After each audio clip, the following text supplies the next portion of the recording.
بسم اللہ الرحمن الرحیم۔ ناظرین، آئیں اس نیک مہینے کے صدقے میں ہم سب مل کر اپنے لیے، اپنے پیاروں کے لیے، اپنے ملک کے لیے اور اپنے تمام مسلمان بہن بھائیوں کے لیے دعا کرتے ہیں۔ اے اللہ، جو تو پھیلا دے اسے کوئی سمیٹنے والا نہیں، جو تو سمیٹ لے اسے کوئی پھیلانے والا نہیں، جسے تو گمراہ کر دے اسے کوئی ہدایت دینے والا نہیں، اور جسے تو ہدایت دے اسے گمراہ کرنے والا کوئی نہیں، اور جس سے تو روکے اسے کوئی روکنے والا نہیں، اور جسے تو دے اس کو کوئی روکنے والا نہیں، جسے تو دور کر دے اسے کوئی قریب کرنے والا نہیں، اور جسے تو قریب کر دے اسے کوئی دور کرنے والا نہیں۔ اور میں تیری پناہ مانگتی ہوں اس چیز کے شر سے جو تو نے ہمیں دی، اور اس چیز کے شر سے جو تو نے ہم سے روک لی۔ یا اکرم الاکرمین، جسے تو عزت دے اسے کوئی بے عزت کرنے والا نہیں۔ اللہ، نعمتوں کی فراوانی کرنے والے جو نعمتوں سے محروم ہیں انہیں اپنی رحمت سے نواز دے۔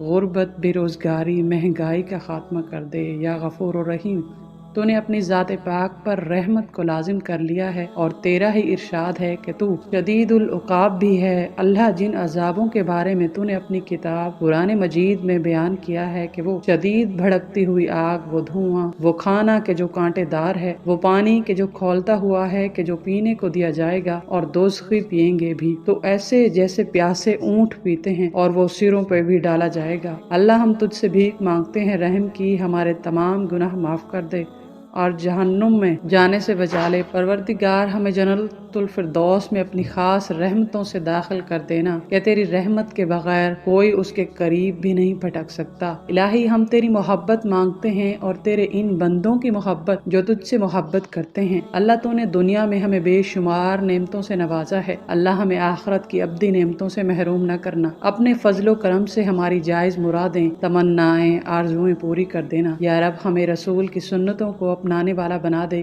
کیونکہ ہم آخرت میں ان کا ساتھ چاہتے ہیں۔ اللہ، اپنی رحمت سے ہمیں رسول سے ملا دینا۔ اللہ تعالیٰ کے شکر گزار بندے بن جائیں، کسی ایک نعمت کی محرومی کے بدلے پوری زندگی ناشکری میں نہ گزاریں، اور جان لیں کہ جس نعمت سے آپ محروم ہیں اسی میں اللہ نے آپ کے لیے خیر پوشیدہ رکھی ہے۔ ناظرین، چوتھی شب قدر یعنی 27ویں شب کی عبادت 4 رکعت نوافل 2 سلام سے پڑھیں، 2 رکعت کر کے، یعنی سورۃ فاتحہ کے بعد سورۃ قدر 1 بار اور سورہ اخلاص 5 بار پڑھیں، اور اس کے بعد سلام کلمہ طیبہ 100 بار پڑھیں درود پاک کے ساتھ۔ 4 رکعت نماز 2 سلام کے ساتھ یعنی 2 کر کے پڑھیں، اور سورۃ فاتحہ کے بعد سورۃ قدر 3 مرتبہ اور سورۃ اخلاص بھی 3 مرتبہ پڑھیں۔ سلام پھیرنے کے بعد دوسرا کلمہ شہادت 70 بار پڑھیں۔ 27ویں شب قدر کو 2 رکعت نماز پڑھیں، ہر رکعت میں سورۃ فاتحہ کے بعد سورۃ قدر 1 مرتبہ، سورۃ اخلاص 15 مرتبہ، سلام کے بعد 70 مرتبہ کلمہ شہادت پڑھیں۔ یہ نماز نجات عذاب قبر کے لیے بہت افضل ہے۔ اس رات کا ایک خاص وظیفہ 1 مرتبہ سورۃ فتح پڑھنا ہر مراد کے لیے بہت افضل ہے۔ 1 مرتبہ سورۃ داخان پڑھنا قبر کے عذاب سے بچاتا ہے۔ طاق راتوں میں سورۃ القدر، درود پاک اور استغفار کی کثرت کرنا بہت ہی مجرب عمل ہے۔ رمضان میں نزول قرآن کا یہ مطلب نہیں کہ مکمل قرآن کسی ایک رمضان میں نازل ہو گیا، بلکہ یہ ہے کہ رمضان کی شب قدر میں لوح محفوظ سے آسمان دنیا پر اتار دیا گیا، اور وہاں سے حسب حالات 2 سالوں تک اترتا رہا۔ اس لیے یہ کہنا قرآن رمضان میں یا لیلۃ القدر مبارکہ میں اترا یہ سب صحیح ہے، کیونکہ لوح محفوظ سے تو رمضان میں ہی اترا ہے، اور لیلۃ القدر اور لیلۃ المبارکہ یہ ایک ہی رات ہے، یعنی قدر کی رات جو رمضان میں ہی آتی ہے۔ بعض کے نزدیک اس کا مفہوم یہ ہے کہ رمضان میں نزول قرآن کا آغاز ہوا، اور وہی جو غار حرا میں آئی وہ رمضان میں آئی۔ اس اعتبار سے قرآن مجید اور رمضان المبارک کا آپس میں نہایت ہی گہرا تعلق ہے۔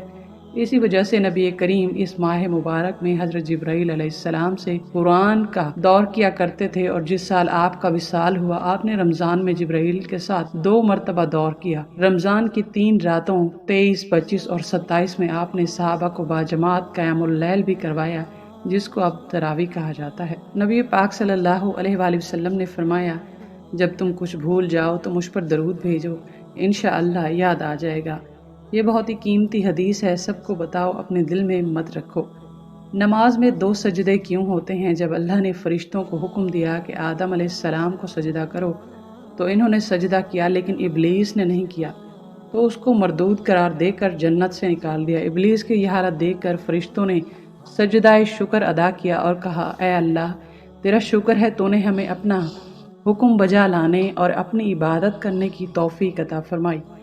وہ 2 سجدے آج تک نماز میں ادا کیے جا رہے ہیں، سجدہ حکم اور دوسرا سجدہ شکر۔ ایک صحابی نے حضور اکرم صلی اللہ علیہ وآلہ وسلم سے پوچھا، ہمیں کیسے پتہ چلے گا کہ ہماری نماز قبول ہو گئی ہے؟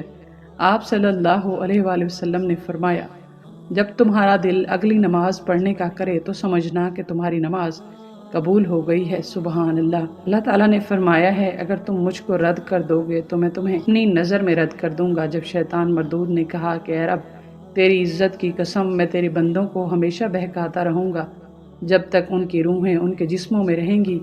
اللہ رب العزت نے ارشاد فرمایا، مجھے قسم ہے اپنی عزت اور جلال کی اور اپنے اعلیٰ مقام کی، جب تک وہ مجھ سے استغفار کرتے رہیں گے میں ان کو بخشتا رہوں گا۔ سبحان اللہ۔ ہمارے پیارے نبی صلی اللہ علیہ وآلہ وسلم کی کچھ بہت ہی پیاری عادات: چلتے وقت نگاہ نیچی رکھتے، سلام ہمیشہ پہلے کرتے، مہمان نوازی خود کرتے، نفل نماز چھپ کر پڑھتے، فرض عبادت سب کے سامنے کرتے، بیمار کی مزاج پرسی کرتے، جب کھڑے ہوئے غصہ آیا تو لیٹ جاتے، مسواک کرتے، عشاء سے پہلے کبھی نہ سوتے، کبھی کھل کر نہ ہنستے، صرف مسکراتے۔ جب حضور صلی اللہ علیہ وآلہ وسلم کے وصال کا وقت قریب آیا تو آپ صلی اللہ علیہ وآلہ وسلم نے جبرائیل امین سے پوچھا کہ کیا میری امت کو بھی موت کی اتنی تکلیف برداشت کرنی پڑے گی؟ تو فرشتے نے کہا جی۔ تو آپ صلی اللہ علیہ وآلہ وسلم کی آنکھ مبارک سے آنسو جاری ہو گئے تو اللہ تعالیٰ نے فرمایا، اے محمد صلی اللہ علیہ وآلہ وسلم، آپ کی امت اگر ہر نماز کے فوراً بعد ایک مرتبہ آیت الکرسی پڑھے گی تو موت کے وقت اس کا ایک پاؤں دنیا میں ہوگا اور ایک جنت میں۔ سبحان اللہ۔ جو شخص سوتے وقت 21 بار بسم اللہ پڑھتا ہے، اللہ تعالیٰ فرشتوں سے فرماتا ہے کہ اس کی ہر سانس کے بدلے نیکی لکھ دو۔ اور اس نیک مہینے میں خوب خوب دعائیں کیجیے۔ اے پروردگار، میرے بچوں کو اپنی پناہ میں رکھنا، کیونکہ میں ان کو پناہ دینے میں توانائی نہیں رکھتی۔ اے پروردگار، میرے بچوں کو ہر برائی، شر اور نقصان سے محفوظ فرما۔ اے میرے رب، میرے بچوں کو ہر بیماری سے محفوظ فرما۔ اے اللہ، میری اولاد کے دل میں اپنی محبت ڈال دے۔ اے رب کریم، میرے بچوں کو اپنے صالحین میں سے بنا دے اور ان کو دین اور عبادت و اخلاق میں سب سے بہترین لوگوں میں شامل فرما۔ اے اللہ، ان کو اپنا فرما بردار بنا۔ اے پروردگار، میرے بچوں کو حلال کے ذریعے حرام سے روک دینا اور فضل و کرم الہی سے اپنے سوا کسی کا محتاج نہ کرنا۔ اے رب کریم، جس طرح تو نے اپنی کتاب پاک کی قیامت تک حفاظت کرنی ہے، اسی طرح میرے بچوں کو شیطان کے شر سے محفوظ رکھنا۔ ہے پروردگار، وہ تمام بیماریاں جو روح اور جسم کو نقصان پہنچاتی ہیں، میرے بچوں کو ان سے محفوظ رکھ۔ اے رب رحمان الرحیم، میں اپنے بچوں کو جو میرے جگر کا ٹکڑا ہیں تیرے سپرد کرتی ہوں۔ جس وقت وہ میری نظروں سے اوجھل ہیں، تیری نگاہ کے سامنے ہیں، انہیں اس عظمت کے ساتھ محفوظ فرما۔ اے اللہ، میں تیرے صمد نام کے ساتھ، تیرے عظمت والے نام کے ساتھ دعا کرتی ہوں کہ اے رب کریم، میری اولاد کے احوال کو درست فرما کر مجھ پر احسان فرما۔ اے اللہ، ان کی عمر میں صحت اور عافیت، اپنی اطاعت و رضا کے ساتھ برکت پیدا فرما دے۔ یا رب، ان کے بدن و کان و آنکھ و جان و اعضاء میں عافیت پیدا فرما دے۔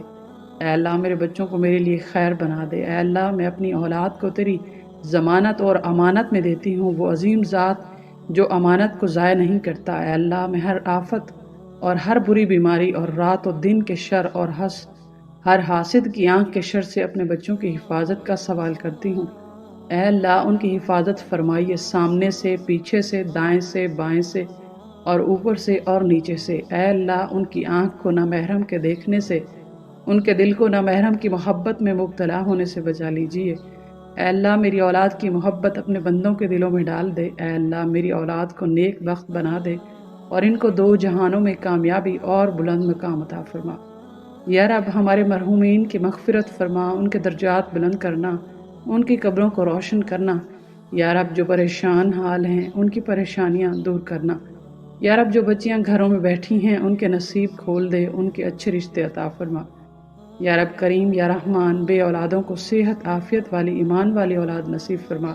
یا رب، جو قرض کی وجہ سے، رزق کی تنگی کی وجہ سے پریشان ہیں، ان کے رزق کے اسباب کشادہ کر دے، ان کے لیے رزق کے ابواب کشادہ۔ یا رب کریم، ہماری ازواج کو ہمارے لیے آنکھوں کی ٹھنڈک بنا دے، ہمارے دل کا قرار بنا دے۔ یا رحمان، یا ودود، یا کریم، ہمیں ایک دوسرے کے لیے دین اور دنیا میں معاون بنا دینا۔ یا رحیم، یا کریم، یا رب ہمارے درمیان آپسی محبت اور رشتوں کو خوب خوب مضبوط کرنا۔ یا رب، میرے شوہر اور میرے بچوں کے رزق کے ابواب ہمیشہ کشادہ رکھنا، انہیں ہمیشہ دینے والوں میں شامل رکھنا، ان کے مال میں، اولاد میں، علم میں، ایمان میں، عمل میں اپنی رحمت سے خوب خوب برکتیں نازل فرما یا رب یا رحمان، ہمیں صلح رحمی کرنے والوں میں شامل رکھنا یا ارحم الراحمین یا اکرم الاکرمین یا رحمان و یا ذوالجلال والاکرام یا رب ہم سے قبول فرما لے ہمارے اعمال، ہماری کاوشیں، ہم اپنی رحمت سے ہمارے تمام اعمال قبول فرما لے یا رب یا رب یا رحیم یا الہی یا کریم اللہ، اپنے عرش کے سائے تلے ہمیں جگہ دینا جس وقت کوئی سایہ نہ ہوگا یا رب یا رب یا رحمان یا کریم یا رب، آمین یا رب العالمین۔